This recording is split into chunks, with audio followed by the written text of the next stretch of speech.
ادھر سے ادھر سے علی چلے.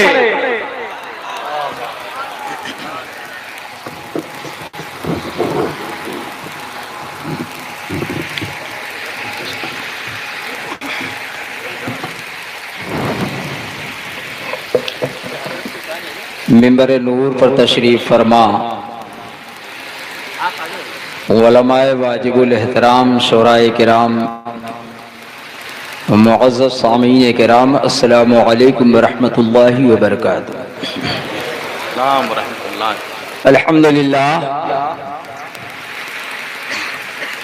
الحمدللہ الذی ابدع الافلاک والارضین والصلاة والسلام علی من کان نبی و آدم بین الماء والطین وعلى آلہ وصحابہ اجمعین، اما بعد فقد قال اللہ تبارک و تعالی فی القرآن العظیم والفرقان الحمید. فاعوذ باللہ من الشیطان الرجیم، بسم اللہ الرحمن الرحیم. واما من خاف مقام ربہ ونہى النفس عن الہوى فإن الجنة هي المأوى.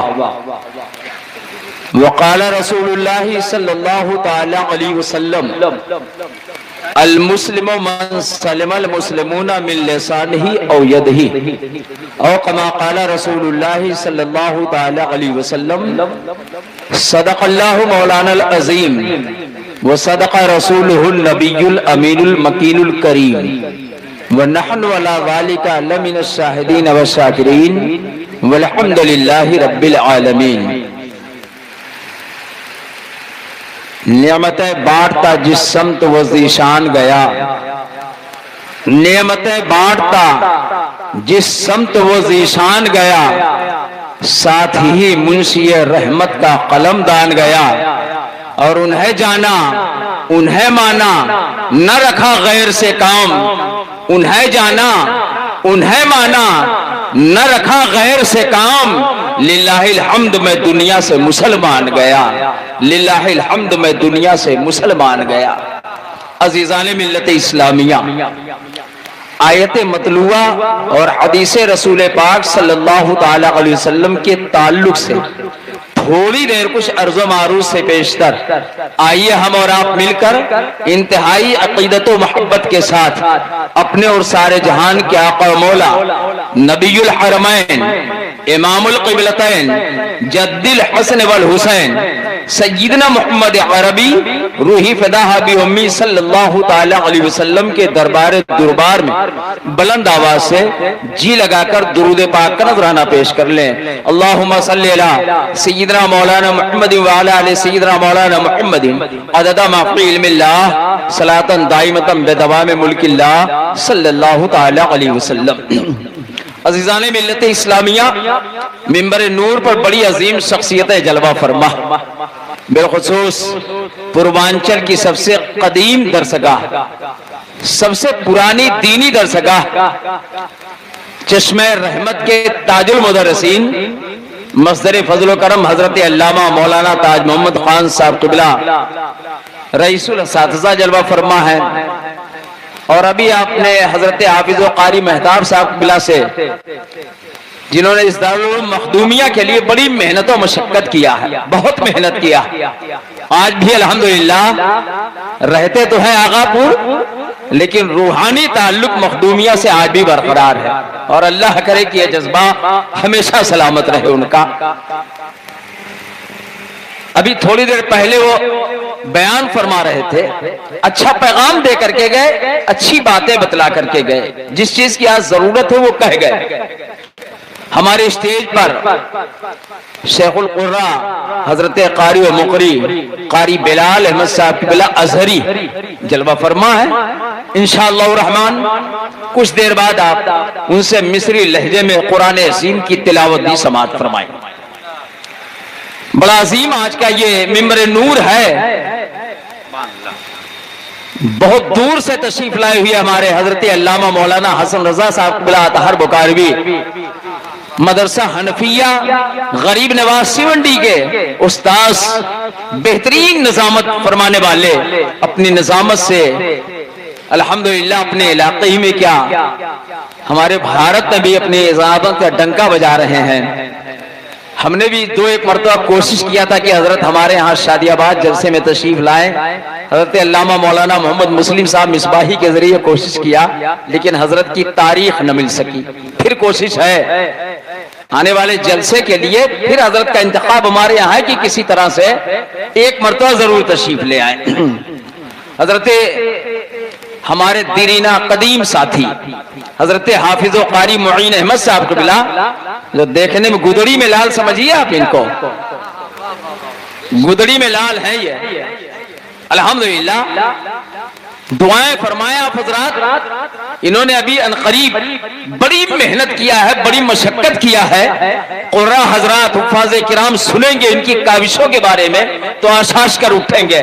انہوں نے قرأت کی مشہور کتابیں معرفت التجوید, مصباح التجوید, ضیاء القرأت وغیرہ رکھ کر کے اپنے سامنے تقریباً 300 زائد اشعار لکھ کر کے قرأت کے سارے قواعد کو نظم میں آپ نے پیرو دیا.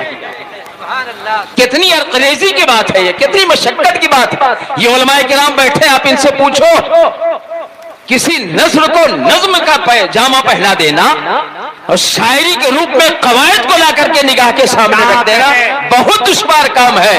یہ بڑے بڑے علماء کرام کبھی کبھی کیا کرتے تھے انا و انا کاننا لاکننا لیتا لالا, لیکن آج کے زمانے میں تو ایسے علماء ہی نہیں رہ گئے ہیں.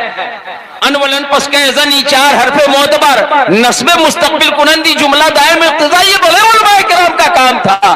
لیکن الحمدللہ آج بھی ہماری جماعت اہل سنت میں ایسے ایسے قرآن موجود ہیں جو قرأت کے قواعد کو صرف نثر میں ہی نہیں نظم میں بھی بیان کرنا جانتے ہیں. انشاءاللہ الرحمن وہ کتاب منظر عام پر آئے گی تو ہم اور آپ کے لیے مقام رشک ہوگا, اور قاری صاحب کے لیے بے ساختہ علماء کے دل سے دعائیں نکلیں گی کہ بڑا عظیم کام قاری صاحب کی قبلہ نے انجام دیا, اتنا عظیم کام کیا. اللہ عز و جل ان کے بازو میں مزید طاقت عطا فرمائے. اللہ تبارک و تعالی ان کا سایہ تا دیر قائم رکھے. بڑی خدمات فرما رہے ہیں. چشمہ رحمت میں آپ بھی اس وقت استاذ ہیں, اور میرا خیال ہے کہ علاقے کے تقریباً اکثر و بیشتر حفاظ کرام قاری صاحب قبلہ کی درسگاہ سے واقف ہوں گے کہ آپ کی درسگاہ میں تعلیم کا کیا معیار ہوتا ہے. بہرحال دارالعلوم مخدومیہ کے جلسے دستار بندی میں ہم اور آپ حاضر ہیں. اصلاح معاشرہ کے نام سے کانفرنس منعقد ہو رہی. میں نے اسی کی مناسبت سے قرآن عظیم کی ایک آیت کریمہ کی تلاوت سے اپنے آپ کو مشرف کیا. دیکھیے آدمی کی اصلاح کب ہوتی ہے اور اصلاح کا طریقہ کیا ہوتا ہے اور اصلاح کی شروعات کہاں سے ہوتی ہے. بہت اچھے عزیزان ملت اسلام میں پہلے تو آپ یہ جانو کہ آدمی کی اصلاح کب ہوتی ہے, کب کوئی آدمی سدھرتا ہے, کب بگڑے ہوئے آدمی کے اندر انسانیت بیدار ہو جاتی ہے, کب اس کا ضمیر جگ جاتا ہے, کب وہ گناہ کو چھوڑنے کے لیے آمادہ ہو جاتا ہے, کب برائیوں سے کش ہونا چاہتا ہے.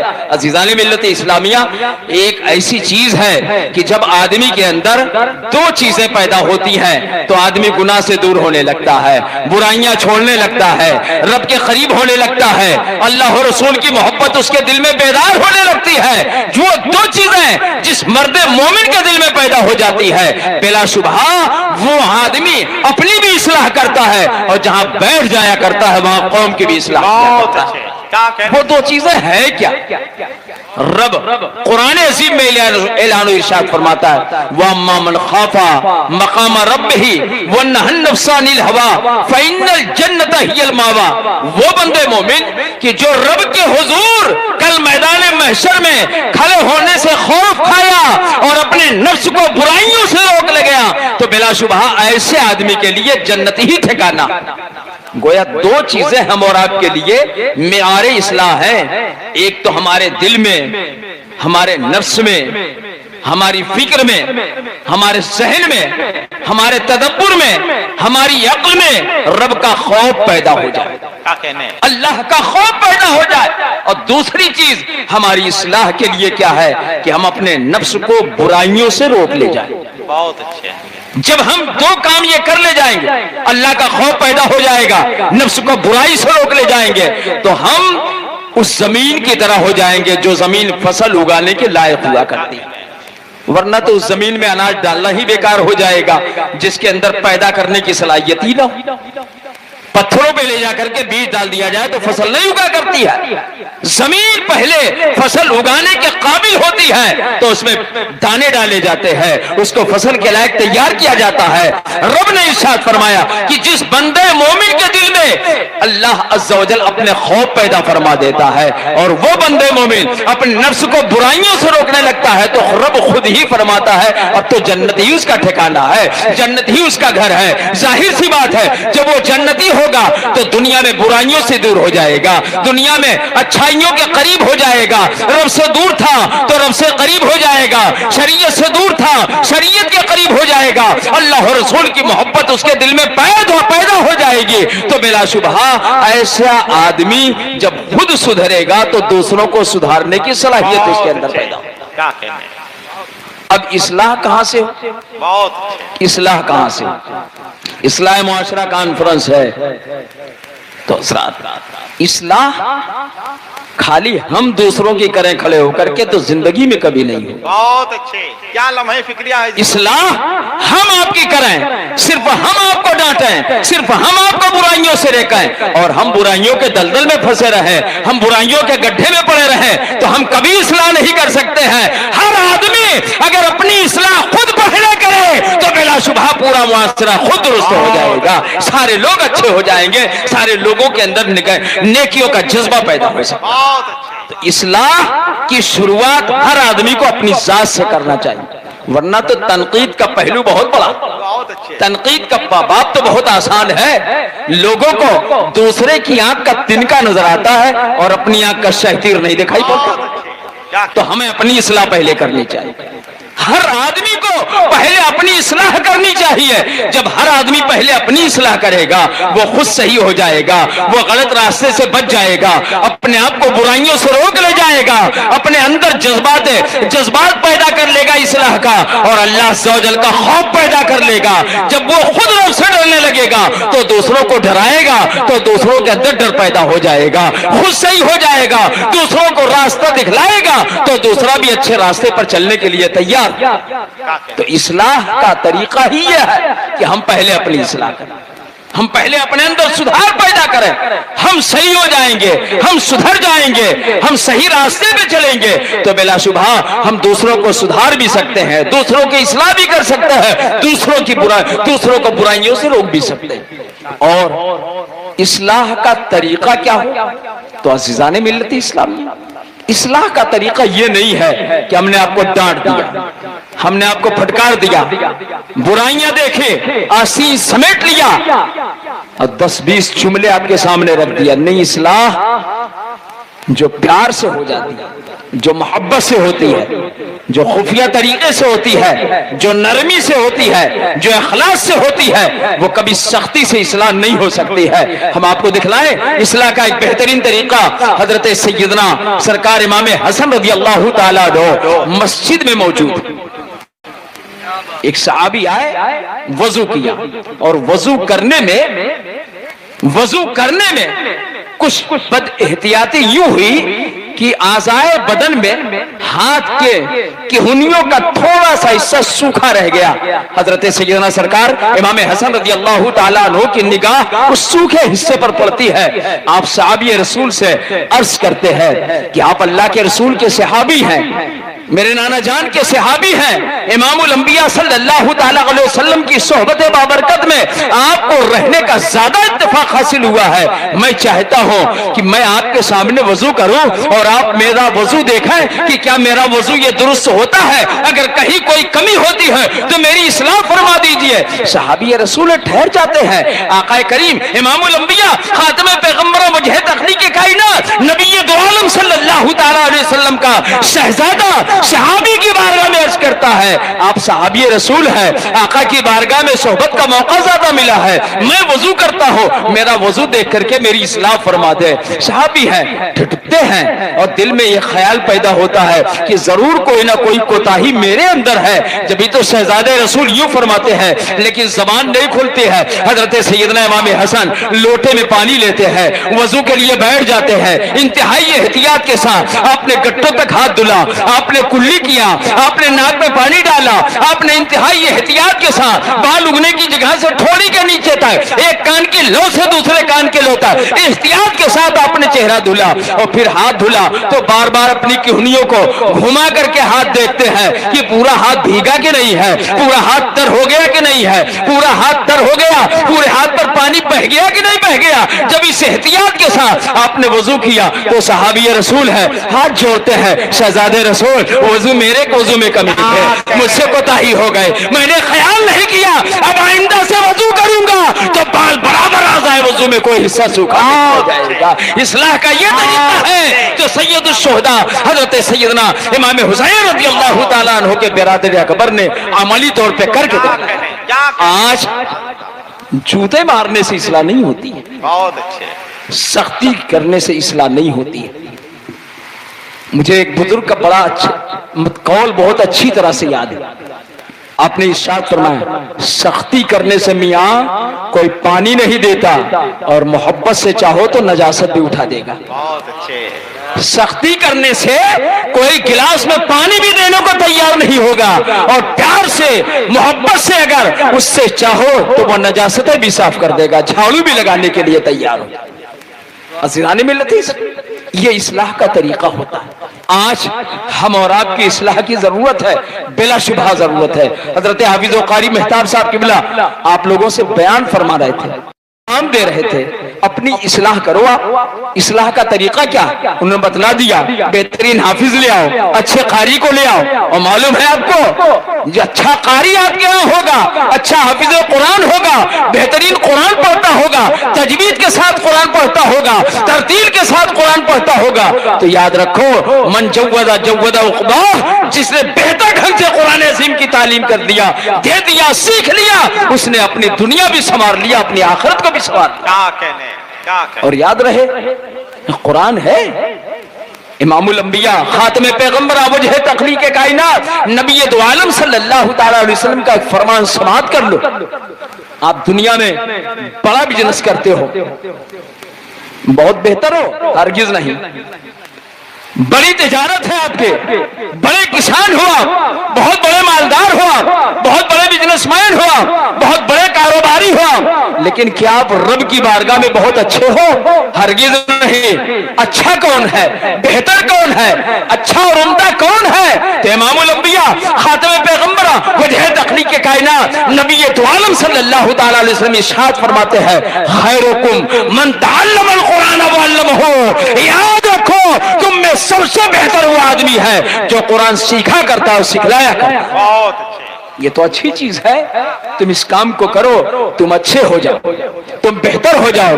یہی دنیا میں اہل دنیا کے سامنے بھی اور کل میدان آخرت میں اللہ رب العزت کی بارگاہ میں بھی آپ اچھے ہو جاؤ. صحیح طریقے سے قرآن پڑھ تو لو, اور یاد رہے اتنا قرآن تو ہر مومن کے اوپر پڑھنا فرض ہے کہ کم از کم 3 چھوٹی آیتیں یا ایک بڑی آیت جس سے اس کی نماز درست ہو جائے.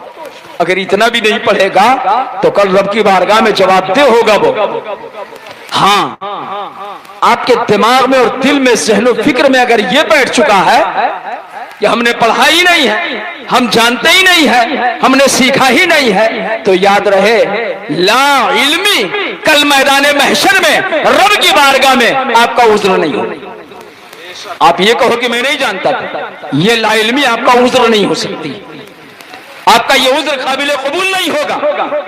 رب کی بارگاہ سے آپ کو جواب دیا جائے, منادی اس وقت اعلان کر دے گا کیا امام الانبیاء, خاتم پیغمبران, وجہ تخلیق کائنات, نبی دو عالم صلی اللہ تعالی علیہ وسلم کا یہ فرمان تمہیں یاد نہ رہا, طلب العلم فریضۃ علی کل مسلمین و مسلمہ, کہ علم دین کا سیکھنا ہر مسلمان مرد و عورت پر ضروری تھا.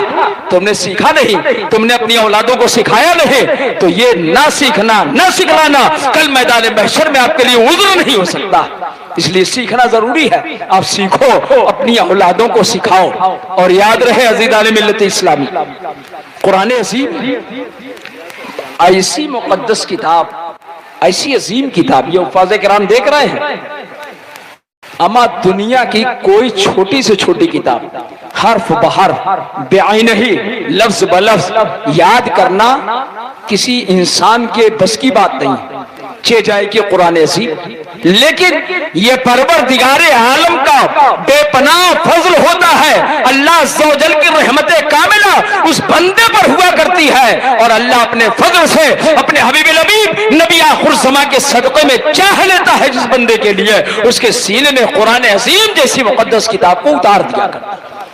حافظ ہو جانا آدمی کو یہ نہ سوچے، جیسے کوئی مسجد بنوا دے تو یہ نہ سوچے کہ مسجد میں نے بنوا دی، مدرسے کی مدد کر کے کمرہ بنوا دیا، یہ نہ سوچے آپ کی میں نے بنوا دیا ہے، بلکہ آپ اللہ کا شکر ادا کرو کہ اللہ عز و جل نے آپ کو توفیق دیا اور اس نیک کام کے لیے آپ کا انتخاب فرمایا کہ اس نے اپنے فضل سے اس نیک کام کو آپ سے کروایا، ورنہ تو دنیا میں بہت لوگ پڑے۔ ایسے ہی یہ حفاظ کرام جو بیٹھے ہوئے ہیں، کتنے خوش نصیب ہیں ان کے والدین، کتنے خوش نصیب ہیں ان کے اساتذہ، کتنا بہتر ہے وہ مدرسہ جہاں ان طلباء کرام نے رہ کر کے اپنی زندگی کے شب و روز گزارے، اور آج الحمدللہ حافظ قرآن بیٹھ کر کے اس قرآن کو اپنے سینے میں اتار کر کے ایک اچھے حافظ بن کر کے آپ کے سامنے جلوہ فرما۔ یاد رہے یہ بہترین حافظ ہو جائیں گے، کل مسجد میں رمضان کا مہینہ جب مصلی تراویح پر کھڑے ہو کر کے قرآن عظیم سنائیں گے تو علامہ صاحب ان کے مقتدی، محدث صاحب ان کے مقتدی، مفسر صاحب ان کے مقتدی، مولوی صاحب ان کے مقتدی، قاری صاحب ان کے مقتدی، چاہے جتنا بڑا کوئی مولانا ہوگا اگر وہ حافظ قرآن نہیں ہے تو وہ کسی حافظ کا مقتدی ہی بن سکتا ہے، مقتدا نہیں۔ کتنی عظیم دولت! وجہ یہ ہے کہ وہ قرآن کے سینے میں اترا ہے کہ جس قرآن کے بارے میں رب نے فرمایا ہے کہ اگر یہ قرآن میں پہاڑ پر نازل کر دیتا تو وہ ریزہ ریزہ ہو جاتا۔ یہ بندے مومن کا دل ہے کہ جہاں قرآن اترتا ہی نہیں ہے نقش کل حجر ہو جایا کرتا ہے، اور یہ بچے جو حافظ قرآن ہوا کرتے ہیں تا زندگی اس قرآن کو بغیر دیکھے پڑھا کرتے ہیں، تلاوت کیا کرتے ہیں اور مصلی پر کھڑے ہو کر کے سنایا کرتے ہیں۔ دارالعلوم مخدومیہ کے اساتذہ قابل مبارکباد ہیں، ان بچوں کے والدین، ان کے محبین، متعلقین، دوست و احباب قابل مبارکباد ہیں کہ جن کا دوست، جن کا بھائی، جن کے بیٹے آج حفظ قرآن کی دولت سے مالا مال ہو کر کے ان علماء کرام کے ہاتھوں ابھی سند و دستار سے مالا مال کر دی جائے۔ یہ ایک لمحہ ایسا آتا ہے محترم، یہ علماء بیٹھے ہیں، سوچو نا جب کبھی کہیں کسی بچے کی دستار ہوتی ہے تو یقین جانو دل چاہتا ہے کہ پھر پڑھنا شروع کر دیا جائے تاکہ وہ دن پھر آ جائے کہ پھر دستار۔ یہ اتنے خوشی کا موقع ہوتا ہے، شاید زندگی میں پھر کبھی اتنا خوشی کا لمحہ اور موقع میسر آئے جو آج کے دن ان حفاظ کرام کو میسر آنے والا ہے۔ عزیزان ملت اسلامی، اصلاح کی بات تھی، چونکہ یہ اصلاح معاشرہ کانفرنس ہے اور مصلح قوم ملت حضرت حافظ و قاری مہتاب احمد صاحب اللہ نے مجھے حکم دے دیا تھا کہ قرآن کے تعلق سے اور حفاظ کرام کے تعلق سے بھی کچھ باتیں کہہ دیجیے، تو میں نے ان بچوں کے تعلق سے اور ان کے اساتذہ کے تعلق سے سوچا کہ وہ قرآن عظیم کی دولت سے مالا مال ہوئے اور ان کے اساتذہ خیرکم من تعلم القرآن وعلمہ کے مصداق ہے کہ انہوں نے خود قرآن سیکھا اور ان بچوں کو سکھلا کر کے وہ خود حافظ ہوئے، ان بچوں کو آج حافظ قرآن بنا دیا، تو بہتر وہ ہے۔ اور کل انشاءاللہ الرحمن اپنے استاذ کے نقش قدم پر چل کر کے یہ بھی حضرات اسی حدیث کے مصداق ہو جائیں گے کہ جنہوں نے قرآن کو سیکھا ہے اور کہیں نہ کہیں بیٹھ کر کے قرآن کی تعلیم دیتے رہے۔ عزیزان ملت اسلامیہ، اصلاح کا ایک طریقہ اور بتا، ہمارے ہاں ہندوستان کے ایک بادشاہ گزرے حضرت سیدنا اورنگزیب عالمگیر رحمۃ اللہ علیہ، جو دلی میں رہا کرتے تھے۔ وہی اورنگزیب عالمگیر ہے جہاں حضرت علامہ محب اللہ بہاری رحمۃ اللہ تعالی علیہ تشریف لے گئے، وہ بھی رمضان کے مہینے میں گئے تھے، اور رمضان کے مبارک مہینے میں علامہ محب اللہ بہاری جب اورنگزیب عالمگیر کے دربار میں گئے، افطار کا وقت ہو گیا، افطاری کیا، مغرب کی نماز پڑھی، تراویح کی باری آ گئی۔ اورنگزیب نے جس حافظ کو اپنے مسجد موتی مسجد اورنگزیب عالمگیر رحمت اللہ تعالی علیہ نے اپنی حلال کمائی سے تعمیر کروایا، اس مسجد کے جو امام تھے انہی کے پیچھے اورنگزیب بھی نماز تراویح ادا کیا کرتے تھے۔ اورنگزیب اتنے نیک عالم دین تھے، جانتے ہو اپنی معیشت انہوں نے ٹوپی کا سلنا قرآن عظیم کی کتابت بنا لیا. قرآن عظیم کی کتابت فرماتے ٹوپیاں سلتے اپنے خادم کے ذریعے دہلی کے مارکیٹ میں بھیجا کرتے تھے. ٹوپیاں بیچی جاتی ہیں, قرآن کے ہدیے کیے جاتے, اور اس سے جو رقم متعین ملا کرتی تھی اس سے اپنا گزر بسر کیا کرتے. وہی اورنگزیب عالم اپنی مسجد میں تراویح کی نماز اپنے متعین کیے ہوئے حافظ کے پیچھے پڑھ رہا ہے. علامہ محب اللہ بہاری بھی اسی صف میں کھڑے ہیں. وہی اورنگزیب عالمگیر کہ جن کی مسجد میں اگر کوئی کبھی آ جائے اور اس سے کوئی غلطی دیکھ لے, اورنگزیب عالمگیر چہرہ اس غلطی کرنے والے انسان کی طرف اٹھ جائے اور آپ اس آدمی کے نکلنے سے پہلے اسے اشارہ کرتے بیٹھ جاؤ. وہ بیٹھا رہتا, اورنگزیب بھی بیٹھے رہتے. جب مسجد خالی ہو جاتی تو اورنگزیب اس آدمی سے قریب ہوتے اور سب سے پہلے ارشاد فرماتے کہ تم میری غلطیوں کو معاف کر دو. وہ انسان ہکا بکا ہوتا کہ یہ بادشاہ وقت مجھ سے غلطیوں کی معافی مانگ رہا. آنے والا عرض کرتا حضور آپ بادشاہ ہیں, آپ نے غلطی ہی کیا کیا کہ میں معاف کر دوں؟ لیکن آپ اصرار کرتے, بار بار کہتے نہیں مجھے خطاؤں کو معاف کر دو, میری غلطیوں کو معاف کر دو, اور ادھر ادھر نگاہ دوڑاتے رہتے کہ کوئی ہے تو نہیں. یقین ہے کہ اب کوئی نہیں ہے, سب لوگ جا چکے ہیں. اورنگزیب کی اصلاح کا طریقہ دکھلا رہا ہوں. اورنگزیب جب اس آدمی سے اصرار کرتے اور جب وہ کہتا حضور غلطی تو کوئی نہیں لیکن آپ کہہ رہے تو میں نے آپ کی غلطی کو معاف کر دیا, تب آپ اس سے قریب ہو کر کے فرماتے کہ تم نے یہ کوتاہی کیا ہے نماز میں, یہ کوتاہی ہو گئی ہے وضو میں, یہ غلطی ہو گئی ہے رکوع میں, یہ کمی ہو گئی ہے سجدے میں, یہ کمی ہو گئی ہے قومے میں, یہ کوتاہی ہو گئی ہے جلسے میں, یہ کوتاہی ہو گئی ہے تمہارے قیام میں. اور اس کی اصلاح فرماتے. آپ سوچو کہ اصلاح کا کتنا پیارا طریقہ ہے کہ غلطیاں دیکھنے کے بعد بھی مجرم کو ڈانٹا نہیں جاتا ہے, اصلاح کرنے سے پہلے معافی مانگی جاتی ہے. بھلا بتاؤ کہ جب پیار سے یوں سمجھایا جائے گا کسی آدمی کو تو وہ کڑے گا, وہ آستین سمیٹے گا. اور آج کے زمانے میں تو آستین سمیٹ کر کے اصلاح کی جاتی ہے کہ جس کی اصلاح کی جائے بجائے آپ کی بات قبول کر لینے کے آستین سمیٹتا ہے کہ مولانا صاحب جو آپ کرتے ہیں آپ کرتے رہے, جو میں کر رہا ہوں کرنے دیں. کوئی بات آپ کے قبول نہیں کرتا. ازانی ملت وہی اورنگزیب عالمگیر ہے. مسجد میں تراویح کی نماز ہوئی, اسی صف میں اورنگزیب بھی ہیں اور اسی میں علامہ محب اللہ بہاری بھی موجود. امام صاحب نے قرآن کی تلاوت کیا. کوئی ایک آیت ایسی آئی کہ جس میں امام صاحب نے آیت کریمہ کے پہلے حرف پہ زیر پر علامہ محب اللہ بہاری رحمت اللہ علیہ نے لقمہ دیا, زبر. امام صاحب نے لقمہ لیا نہیں, اپنے حفظ پر بڑا ناز تھا. دوبارہ پھر لقمہ دیا, امام صاحب نے لیا نہیں. سہبارہ پھر لقمہ دیا, امام صاحب نے لیا نہیں. اور پھر وہیں پر رکوع سجدہ کیا, نماز سے فارغ ہوئی ہے تو امام صاحب نے مڑ کر کے دیکھا کون آ گیا ہے مسجد میں. حفاظ کرام میں سے میں معذرت چاہتا ہوں, بہت سے حفاظ کرام ایسے ہیں جن کو لقمہ دے دیا جائے تو وہ ناراض ہوتے ہیں. حالانکہ لقمہ دینے سے ناراض نہیں ہونا چاہیے, یہ بھی تو اصلاحی ہے کہ ہم سے کہیں چوک ہو گئی ہے. ہمارا مقتدی تو کم از کم اللہ نے اس لائق بنایا ہے کہ مقتدی امام کی بھی اصلاح کر سکتا ہے. اسلام ہمارا بڑا پیارا مذہب ہے, یہاں چھوٹا بڑا نہیں. چھوٹا سا بچہ ہے اگر ہم سے کمی ہے, ہم غلطی کر رہے ہیں تو چھوٹا بچہ بھی ہماری اصلاح کر سکتا ہے. اورنگزیب عالمگیر رحمت اللہ تعالیٰ نے بھی نگاہ اٹھایا. کون آپ بیٹھے, کوئی آپ کے اوپر روب کا کوئی اثر نہیں ہوا. علامہ محب اللہ بہاری رحمت اللہ تعالیٰ نے فرمایا اورنگزیب عالمگیر سے کہ آپ کے امام نے آیت کریمہ کے پہلے حرف پر زیر پڑھا جبکہ وہ زبر ہے. اورنگزیب نے کہا فیصلہ کیسے ہو کہ جو آپ کہہ رہے ہیں وہ صحیح ہے یا جو امام صاحب نے پڑھا وہ صحیح ہے؟ تو علامہ محب اللہ بہاری رحمت اللہ علیہ فرماتے جیسے چاہو فیصلہ کر لو. اورنگزیب نے کہا فیصلے کا یہی طریقہ ہے کہ قرآن کے نسخے منگا لیے جائیں.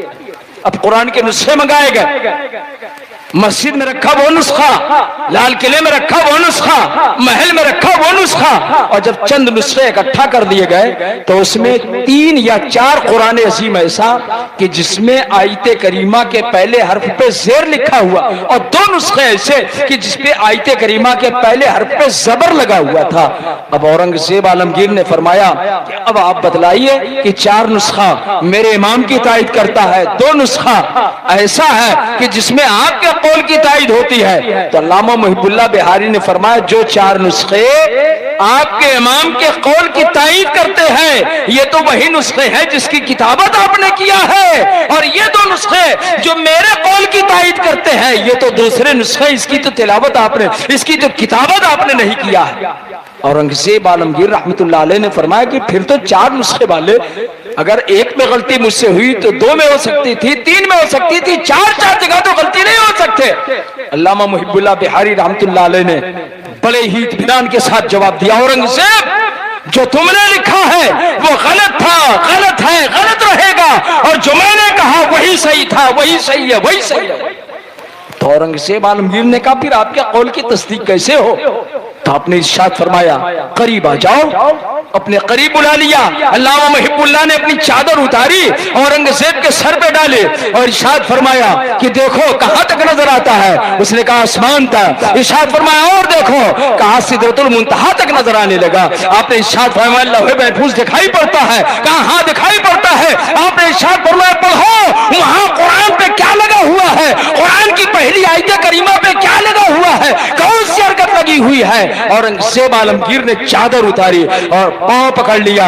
علامہ محب اللہ کا عرض کیا حضور یہ وہی بات ہے جو آپ نے کہی تھے، میرے امام کی غلطی ہے، میری کتابت میں غلطی ہے، آپ نے جو کہا وہی درست ہے۔ علامہ محب اللہ ارشاد فرماتے ہیں اورنگزیب سنو، تم دنیا کا قرآن دیکھ کر کے تلاوت کرتے ہو، میں لوح محفوظ دیکھ کر کے نعرہ تکبیر، یہ اسلام ہے۔ نعرہ رسالت، اصلاح معاشرہ کانفرنس، علماء اہل سنت۔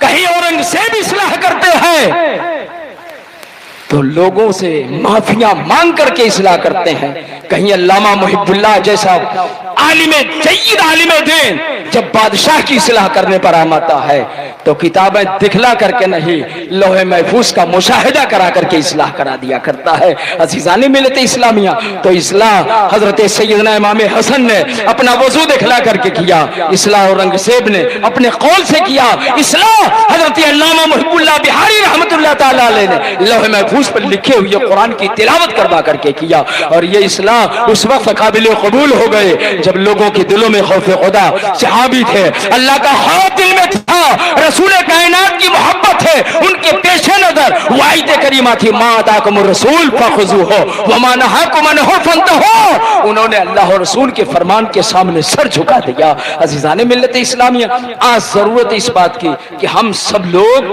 اپنی اصلاح کریں، اپنی کمیوں کو دور کریں، اپنی کوتاہیوں پہ نگاہ ڈالیں، اپنی خامیوں کو دور کریں۔ شراب ہم پیئیں، جوا ہم کھیلیں، تاڑی ہم پیئیں، زانی ہو کر کے قوم کے نوجوان گھومتے ہیں، دن رات اپنی انگلیوں سے وہ گناہ کرتے ہیں کہ کل میدان محشر میں یہی انگلیاں ان کو جہنم میں لے جانے کے لیے کافی۔